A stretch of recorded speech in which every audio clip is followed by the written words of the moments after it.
Tell you one thing about the Krauts. They sure clean up good. Yeah. All he needs is a little Mozart. Beethoven. Sorry, sir. That's not Mozart. That's Beethoven. A relished memory in my mind he was, and a good musician, might I say so. This man was named Beethoven. He was named Beethoven. Ladies and gentlemen,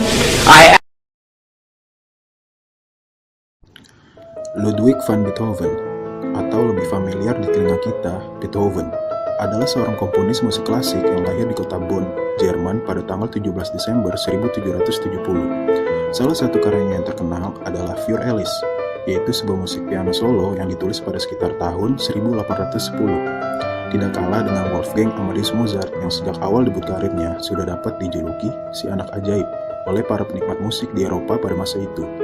Beethoven juga dipandang sebagai salah satu komponis terbesar dan merupakan tokoh penting dalam masa peralihan antara zaman klasik dan juga zaman romantik. Dan sekarang, mari kita ketahui bersama-sama tentang sejarah dan juga sepak terjang komponis jenius ini.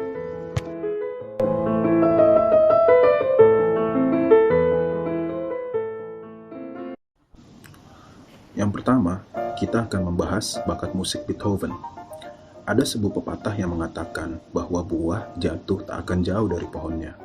Ya, pepatah itu sangat tepat untuk menggambarkan tentang bagaimana bakat sang komponis itu tercipta. Keluarga Beethoven sendiri mempunyai latar belakang sebagai seorang musisi dan penyanyi. Kakeknya, Ludwig Louis van Beethoven, bertugas sebagai penyanyi di kapel Istana Bonn. Ayahnya, Johann van Beethoven, bekerja sebagai penyanyi tenor untuk Pangeran Bonn. Sang ayah, Johann van Beethoven, sangat sering memaksa anaknya untuk latihan piano selama berjam-jam. Ia sangat keras dalam mendidik Beethoven, dan bahkan tak jarang sang komponis jenius itu harus menerima pukulan ketika memainkan not yang salah, atau dikurung di atap loteng rumah ketika ia sedang malas latihan.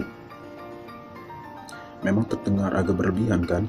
Namun itu semua dilakukan karena sang ayah menginginkan bahwa suatu hari nanti anaknya dapat menjadi komponis besar seperti layaknya Mozart. Dan memang terkadang untuk beberapa hal atau yang biasa kita sebut dengan bakat tak dapat ditemukan begitu saja seperti layaknya kita mencari barang kebutuhan pokok di supermarket. Namun terkadang bakat harus dibentuk terlebih dahulu sebelum akhirnya dapat ditemukan. Sang ayah hanya sedang mencoba membentuk bakat anaknya terlebih dahulu sejak dini. Mungkin dalam metode yang digunakannya saja terlihat agak riskan, dan barulah tepatnya pada tahun 1792, atas rekomendasi dari Pangeran Waldstein, Beethoven akhirnya dapat berguru kepada Franz Joseph Haydn, yang mempunyai julukan Bapak Simfoni.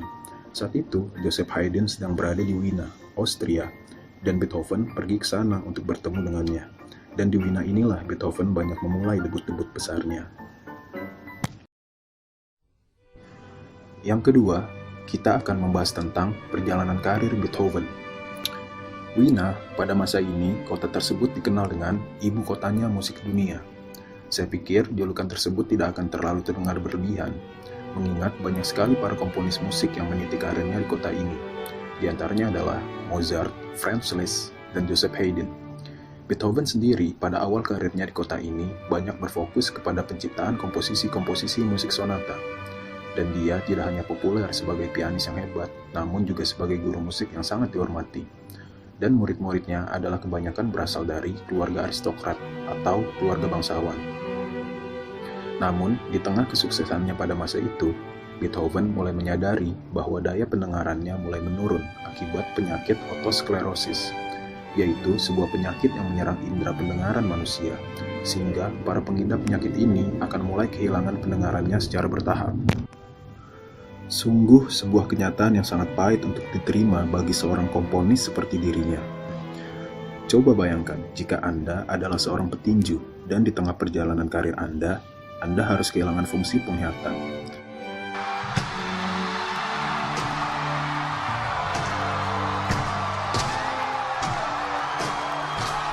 Tentu hal itu akan sangat merepotkan bagi Anda. Beethoven menjadi sedih dan sangat depresi sehingga menyebabkannya menarik diri dari lingkungan masyarakat. Dan salah satu alasan lain depresinya adalah karena dia tak kunjung juga mendapatkan teman hidup. Beethoven selalu gagal dalam membangun jalinan asmaranya dengan para wanita. Ada sesuatu yang sangat menarik dan juga memilukan. Di tengah kesedihannya pada masa itu, dia menciptakan sebuah piano instrumental yang terdengar sangat emosional dan dia beri judul Piano Sonata nomor 14. Atau pada saat sekarang, kita lebih mengenalnya dengan Moonlight Sonata. Karya ini digubah oleh Beethoven untuk kontes Giulietta Guicciardi, seorang murid sekaligus gadis yang dicintainya kala itu. Namun, karena status sosial dan usia yang terpaut jauh, kisah cinta ini tak berakhir dengan bahagia. Dan sekarang, izinkan saya membuat interpretasi seni kepada karya Beethoven ini, atau kurang lebih mencoba menafsirkan apa yang dirasakan Beethoven sebenarnya pada kala itu melalui karya ini.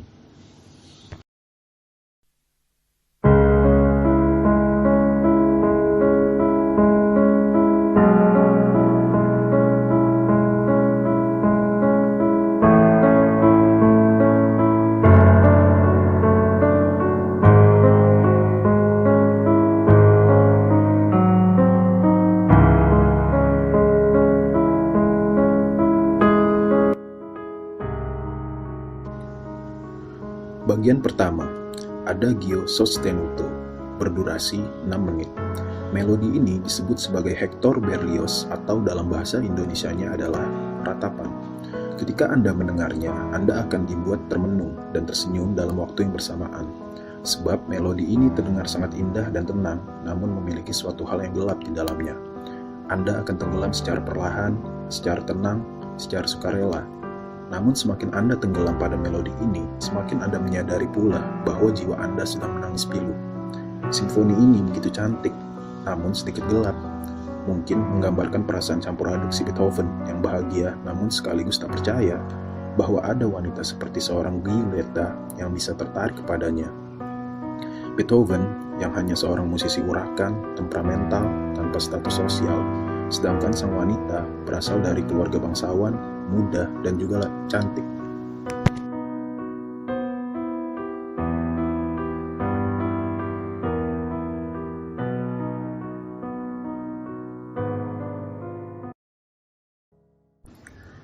Bagian kedua, Allegretto, berdurasi 2 menit. Melodi kedua ini memberikan nuansa yang berbeda. Franz Liszt menggambarkannya sebagai bunga di antara dua jurang. Movement pada bagian kedua ini memang terdengar begitu riang dan ceria. Rasanya seperti kembali ke masa kanak-kanak dengan es krim yang terasa manis dan dekapan hangat orang tua kita. Bagian ini merupakan bagian yang paling singkat dari 3 bagian pada movement Moonlight Sonata ini. Mungkin ini menggambarkan kebahagiaan Beethoven dalam mencintai Giulietta, namun tak berlangsung lama. Tapi ya sudahlah, good things never last. Atau hal-hal baik memang tidak selalu datang dengan waktu yang lama.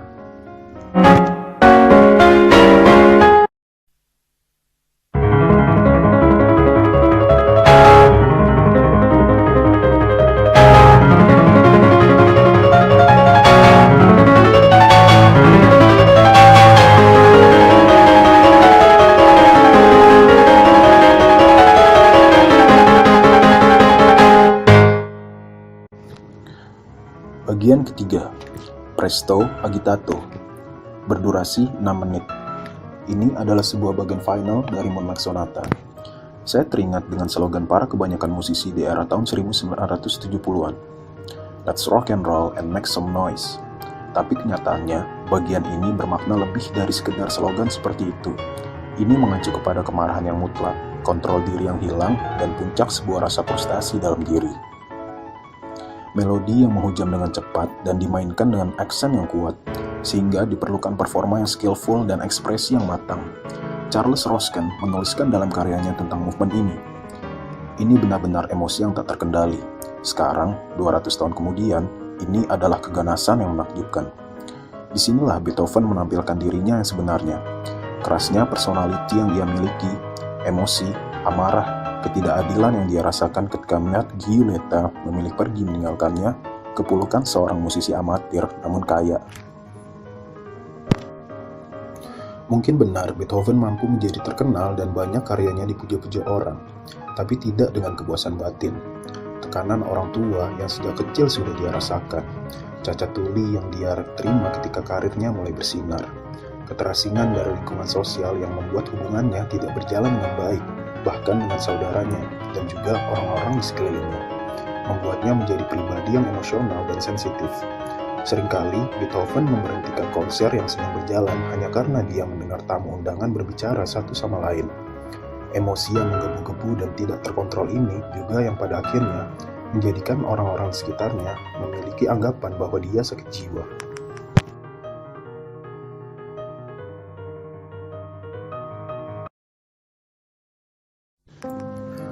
Namun, teman-temanku sekalian, inilah alasan mengapa saya tertarik untuk membahas tentang sepak terjang seorang Ludwig van Beethoven kepada Anda semua. Mungkin sangatlah mudah untuk berkata bahwa kita mengerti apa yang orang lain rasakan ketika hal-hal buruk sedang menimpa dirinya. Dan sebagian lagi, mungkin mengatakan bahwa sudah saatnya Anda berhenti dalam menggapai hal-hal yang Anda impikan. Tapi justru sebaliknya, sosok seperti inilah yang sangat kita butuhkan di tengah kemerosotan peradaban generasi kita akan ketidakberdayaan dalam menghadapi kekejaman realitas. Sosok yang tidak mudah berdamai dengan segala bentuk keterpurukan. Seniman yang bukan hanya sekedar mampu menciptakan sebuah hal dongeng dan fiksi menjadi sebuah hayalan belaka, namun juga mampu mengubahnya menjadi sebuah hal yang bersifat kognitif. Sebagai pembuktian, Simfoni nomor 2 dan proses pembuatannya dianggap sebagai saksi penting tentang kemelut yang dialami Beethoven. Ia mulai membuat karya itu saat sudah jelas bahwa pendengarannya semakin berkurang. Selain itu, diperkirakan simfoni ini juga memiliki kaitan dengan apa yang disebut Heiligenstädter Testament. Adalah sebuah surat yang ditulis Beethoven saat berada di tempat pemandian dan sumber air di Heiligenstadt untuk mendapatkan perawatan bagi penyakit telinga yang dideritanya. Dalam surat itu, Beethoven menuangkan keputusasaan akan pendengarannya yang semakin terganggu. Tetapi saat surat itu ditulis, simfoni nomor 2 sudah hampir selesai. Jadi, meskipun ada kaitan dengan kesulitan yang dihadapinya, simfoni nomor 2 penuh dengan pernyataan positif yang dituangkan dalam rangkaian nada, sehingga Beethoven kemungkinan besar tetap berharap akan sembuh.